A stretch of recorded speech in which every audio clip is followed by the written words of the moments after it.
Todos los conflictos son distintos. Digamos que uno no podría decir que hay una receta mágica, 10 maneras de combatir el conflicto, no. Pero sí, digamos que el cuento de la teoría del conflicto lo que nos permite es tener elementos de análisis para que cuando suceda el conflicto yo poder buscar los elementos trascendentales en la situación y poner la luz allí. Por ejemplo, cuando se hace la mediación, en Cuéntame, ustedes ven que el mediador dice, bueno, tú cuéntame qué fue lo que pasó. Ese cuéntame qué fue lo que pasó, ¿sí? Él está apelando a que ella desde su percepción, como lo vivió y lo sintió, lo relate. Y le dice, ahora tú cuéntame lo que pasó. Y el otro también lo va a contar desde su percepción y desde lo que sintió y lo vivió.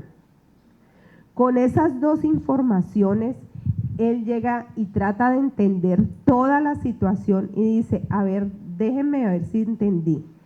Lo que me están diciendo es que todo ocurrió porque ta. Ese devolver es lo que le permite al otro aclararse de qué trata el conflicto, ¿verdad? Pero además de afinar la pregunta, y es que en esa primera instancia, en Cuéntame, la gente solamente cuenta el hecho, lo que ocurrió, pero todavía la gente no habla de sus sentimientos. Cuando decimos situémonos, en situarnos, que ya hablamos desde cuándo viene sucediendo la situación, ¿sí? Y cómo eso me ha afectado, es donde vienen tus otras preguntas. Entonces, por eso yo le digo, bueno, ¿y esto desde cuándo pasó? En el video él dice, no, pues como desde el principio de año me viene molestando, ¿sí? Ah, la situación no es de ahora. Y eso es importante porque muchas veces nos quedamos apagando el incendio de ahora, pero resulta que es una situación supremamente vieja. Y a lo mejor la situación de ahora es una bobada, pero yo ya no podía más, yo ya no aguantaba más y tuve que explotar, pero la situación es vieja. Entonces, cuando el mediador explora desde hace cuánto viene sucediendo la situación, es lo que permite tener información de qué tanto le ha afectado y cómo te has sentido, y eso cómo ha afectado tu vida. Entonces, allí tú ya estás explorando 3 elementos del conflicto. ¿Quiénes son los implicados? ¿Cuál ha sido el problema? Que el problema no fue ahora, sino que desde hace tiempos. ¿Y cuál ha sido el proceso? Y el proceso es que él se ha quedado callado, ha aguantado, y llegó un momento en que dijo, no más, y explotó. ¿Sí? Y te permite mirar el proceso. Y con esos elementos tú puedes orientar, porque la opción tuya como mediador es, bueno, una vez que tenés todos esos elementos, vuelves y les dices, bueno, estamos aquí. Entonces, déjenme recapitular. La situación sucede desde hace más o menos un año porque En el caso del video dice, es porque él no se integraba al salón y además ustedes lo molestaban porque no se integraba y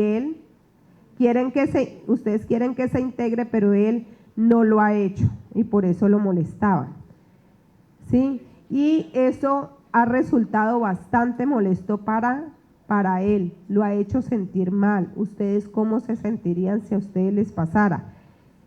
Ese coger y redondear la situación y devolvérsela al otro es como si les pusieras un espejo, ¿sí? Cuando ya miras la situación uno dice, ay no, yo no había caído en cuenta, no me había dado cuenta que te había lastimado o que te había afectado tanto la situación. Ese espejo que tú pones como mediador es lo que les va a permitir, bueno, si ya estamos aquí, ¿qué podemos hacer para resolver la situación? ¿Sí? Entonces, cada situación va a ser un reto distinto para ustedes como mediador. Pero si ustedes tienen claro que es menester, es tener empatía, porque es colocarse en los zapatos del otro, que es importante la escucha activa, que es importante tener presente los tres elementos del conflicto, las personas, el problema y el proceso. Con esos elementos ustedes tienen las herramientas necesarias para poder conducir la mediación.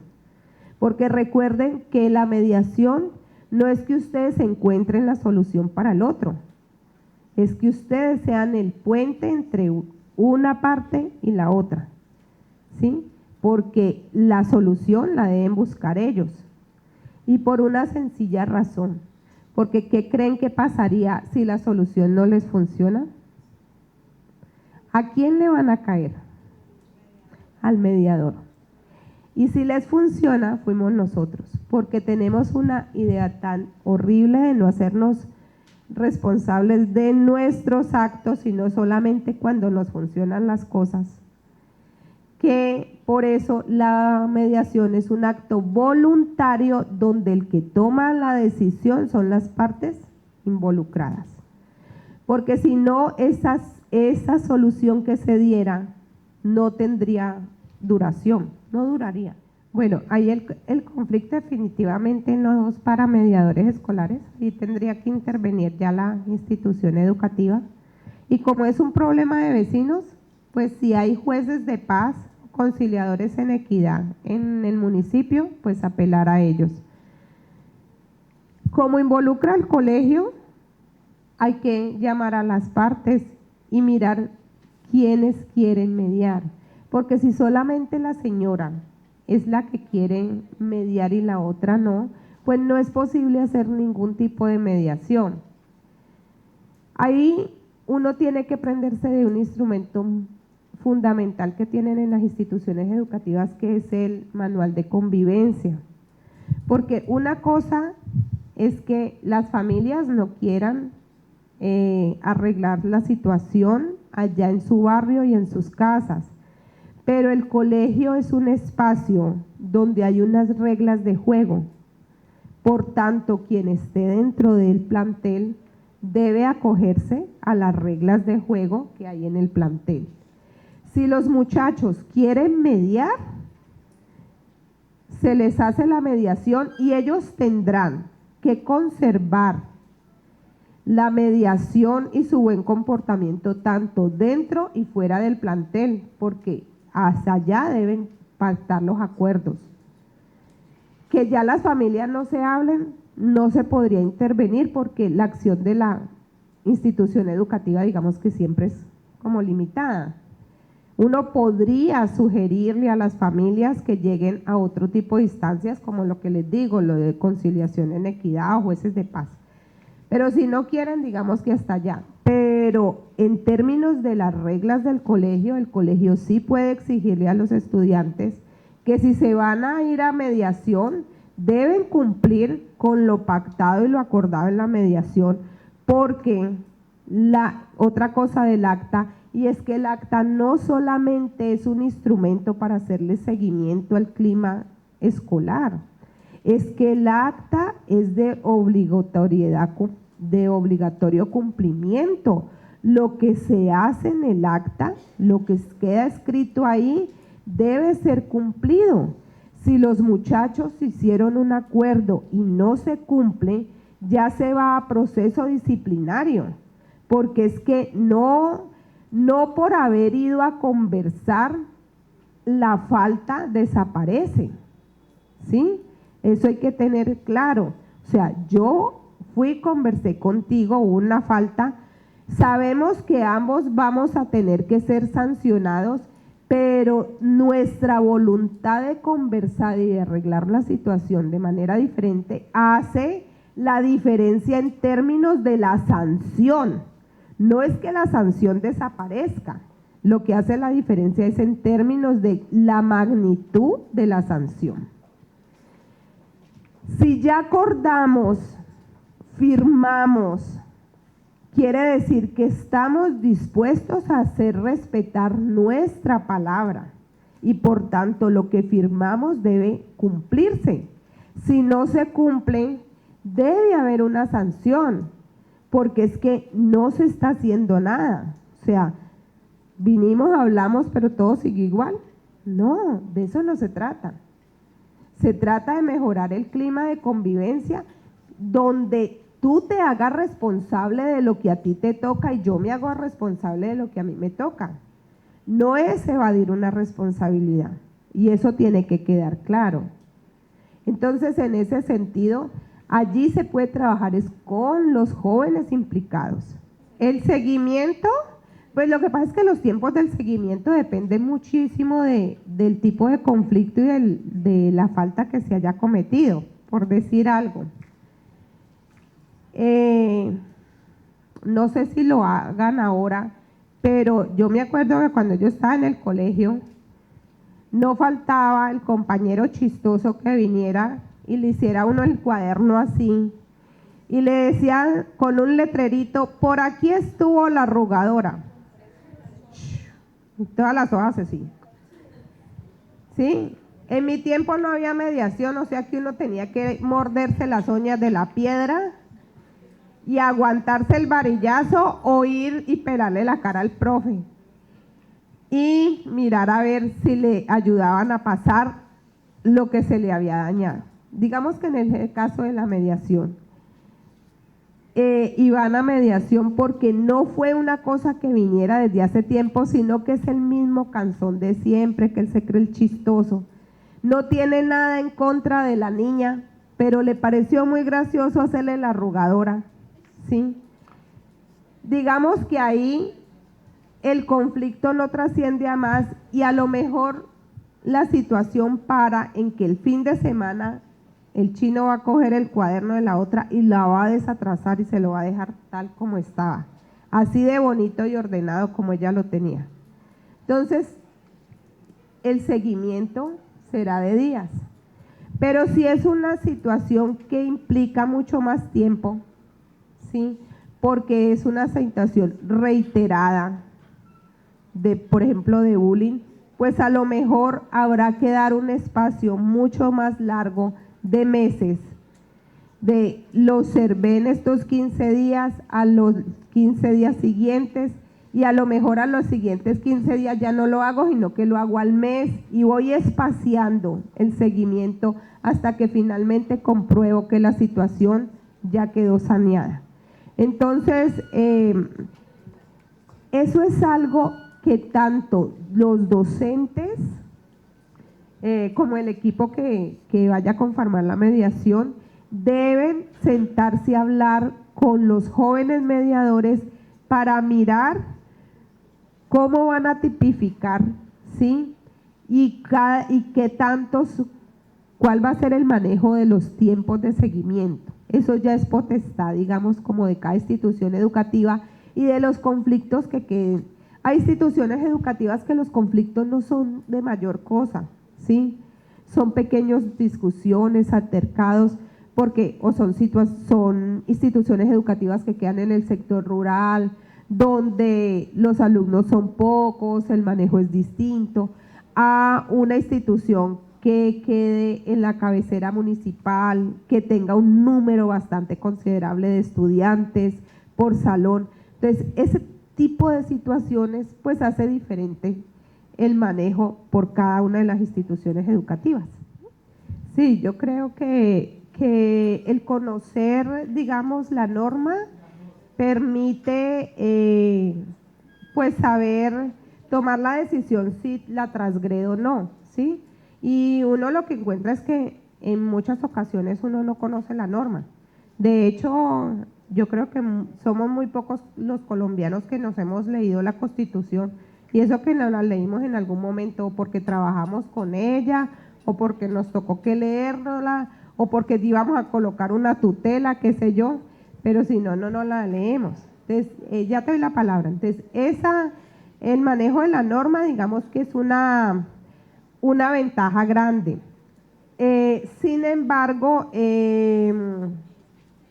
pienso que muchas veces, aunque la norma está allí, como somos seres humanos que funcionamos en torno a la emocionalidad y los sentimientos, por más que uno a veces conozca la norma, a veces el sentimiento gana y a veces por eso es que también surge el conflicto, ¿sí? Porque tiene que ver también con aquello que yo le decía, con los egos, tiene que ver con que hoy me levanté con el pie izquierdo, como se dice, y hoy no estoy para aguantarle nada a nadie. Y puedo saber muy bien la norma, pero me la hicieron y yo te contesté con 2 piedras en la mano. Entonces, en esos espacios, digamos, donde no necesariamente es un desconocimiento de la norma, pero hay que reconocer de que la emocionalidad, los sentimientos, las circunstancias están allí presentes, pues en esos momentos, digamos que a veces quien me ayude a acercar a otro es una buena posibilidad. No siempre en todos los conflictos se necesita un mediador, a veces entre los dos podemos arreglarlo, pero generalmente como no nos han enseñado a una actitud más competitiva, entonces por eso digamos que la figura del mediador cobra como relevancia en estos casos. La idea, digamos que ya sea que usted se rija por el manual de convivencia, ya sea que usted utilice el manual y otro tipo de instancias como los mediadores o la mesa de los acuerdos, bueno, que en diferentes instituciones tienen diferentes figuras, sea la figura que sea, es que la norma sea entendida y acatada y respetada por todos. Porque cuando la norma no tiene ese carácter de universalidad, entonces la norma pierde su razón de ser. Y ahí es donde surgen los problemas. Lo que pasa es que por eso es que es tan importante también hacer un trabajo con los chicos de cuál es el sentido de la norma, porque la norma tiene un sentido. Por ejemplo, la gente se pone el casco y se lo pone aquí y anda con el casco aquí puesto, mal puesto, o un casco que parece más una bacenilla que un casco, ¿sí? Y resulta de que se ponen el casco es para que no les pongan el comparendo. Pero el problema no es el comparendo. El problema es que cuando usted se estrella, ¿sí? El casco que usted lo tenía aquí sale rodando y cómo quedó su cabeza. El casco de bacenilla no le sirve. Entonces, cuando uno no tiene el sentido de la norma, o cuando yo pienso que la norma me la puedo saltar, y eso es para todos, porque el problema que ahora que hablaba el profesor de la corrupción, pensamos que la corrupción es un acto de allá, pero todos en nuestra vida, de mayor o menor grado, tenemos la tendencia a tener manejos inapropiados con la norma.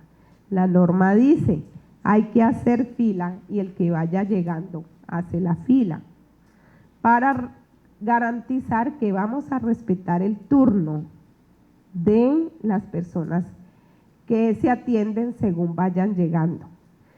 Pero resulta de que yo llegué de último y mi amigo está allá y yo tengo un hambre en cafetería y llego y mi amigo me dijo,